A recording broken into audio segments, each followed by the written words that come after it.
So yesterday I was texting my brother for a bit, and he messaged me saying that Mum said basically there's a little gathering going on tomorrow, like there's in today, for my brother's graduation and his birthday, and he asked if I could turn up. Now I had a bit of a dilemma in my mind: should I tell the truth or should I not? I could just say I'm working and it's too late and this and that, but I thought, you know what, let me just be honest.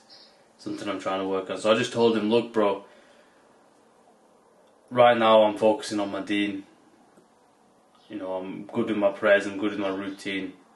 I don't really want to give that up right now. The first message that I got back was, I'll just say that you've got shift work because I don't want to explain it to Mum. Now I've got a pretty good social circle, right? I've got friends that will come and back me all the time, that have bent over backwards to help me in situations. And even my brother himself, he would sacrifice his kidney to help me. But at that moment in time when I saw that message, there was an element of loneliness that I can't really quite explain. And I sat there thinking about this for the day. I was like, why did I feel lonely even though I know I'm not alone? And I realised something very important to me, that it wasn't loneliness that was the issue, it was a lack of understanding. See, the thing is, I could have gone to any single one of my friends and told them, so, you know what it feels like to have the one thing that's the most important to your heart, that's brought you so much joy and peace and tranquility, to be also the same thing that's hated by your family, and hated by your society, and hated by your wider family, and looked down upon. I'll give you a brutally honest example. Imagine you have your first child and you take it home, and the first thing your family all say is, this is the worst thing that's happened to us. That's what it feels like when I took my Islam home. Now, it's not a position that many people can understand, and this is sort of where I came up with this analogy to help break this down. See, I believe everyone in life goes through two types of challenges. They go through the football challenges and they go through the MMA challenges.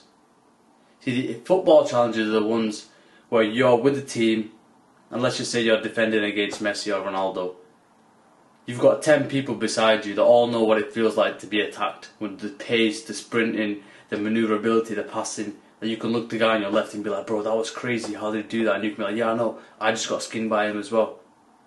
So you've got the element of understanding between each other. But then I think that every man, and every person actually, has to go through their own MMA fights. And these MMA fights and MMA challenges means that you're locked in the octagon, 1v1 with that problem. And there's no one jumping in to support you. You have to deal with that problem head on, face to face. And you've got your people around you, you know, if you've watched fighting before, you can see the people cheering you on. They'll be there for you to back you, but they can't get involved in that game. And because of that, they won't understand what it feels like to be in that ring. Now, I believe that everyone has their own set of MMA challenges, and these are the most difficult ones to deal with. Because I could go to my friends and say, bro, you know what it feels like to have your family hate the one thing that's most important to you, and most of them will probably say no, and I'm glad. I'd want them to say that, because it's not something I'd want them to feel. But it also makes you feel a bit alone and a bit like there's no one else that I can speak to and understand. But then I thought about this even further, and even more clarity came to me, and I realised that my MMA fight might be against Khabib, but someone else's MMA fight might be against Israel Adesanya or Leon Edwards. See, everyone has their own MMA fights. But when we're in the octagon, we just think it's us. Right? We just think we're the only one in the world that has to do this 1v1 challenge. But it's not true. Every single one of us, if not most of us, have their own challenges. Have their own 1v1. And it's important to recognise that. So the way that I'm fighting Khabib, my brother might be in his own cage, dealing with how he can sort out the tension between his parents and his brother. And that might be him fighting Conor. I can't jump in there, in that ring, and help him with that. In the same way, none of his boys can do that. It's his fight to deal with. The same way that this fight is my fight to deal with. As in, I will have that support, and I have that backing from the people around me, but it's actually my 1v1. And when I thought about that, it brought me a lot of clarity, brought me a lot of understanding, and then it gave me a choice. Right? If I'm in that ring now, and I know I have no choice but to leave, what do you do? What do you do in these 1v1s, where it's just you and that problem? Now, I believe there are two types of people.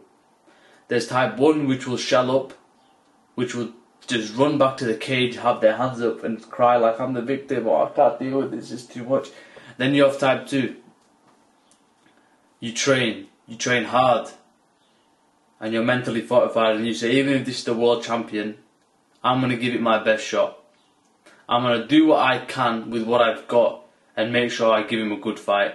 And that's the way that I want to approach these 1v1s.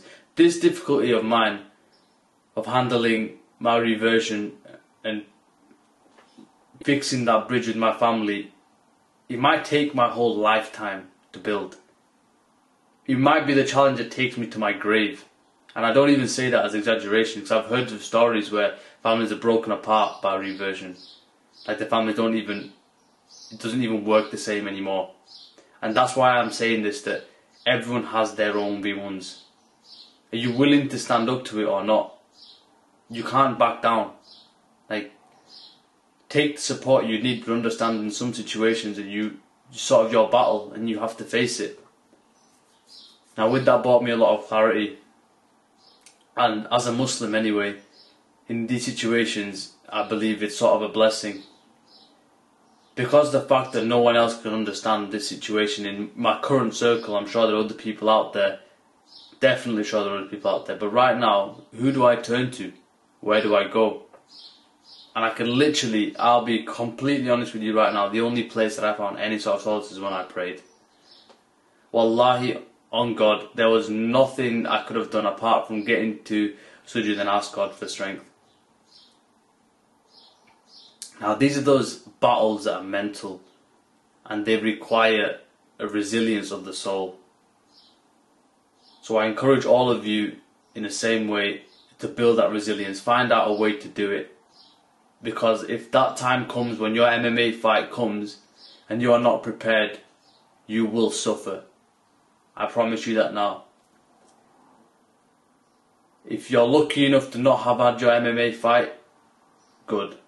Be grateful, but always be in preparation, because the day it turns up and if you're not prepared, it will be a very, very difficult day indeed. But I just wanted to share that message of loneliness and understanding, and to know that you're not alone, bro. Like, I promise you, I know what it feels like to have 100 friends all backing you and still feel alone. And it is a simple level of understanding. Some people don't know what it's like to fight. That's just the way it is. But they're all fighting their own fights. So just keep that in mind. And you know my message, bro. Keep building, keep progressing, and I'll catch you in the next one.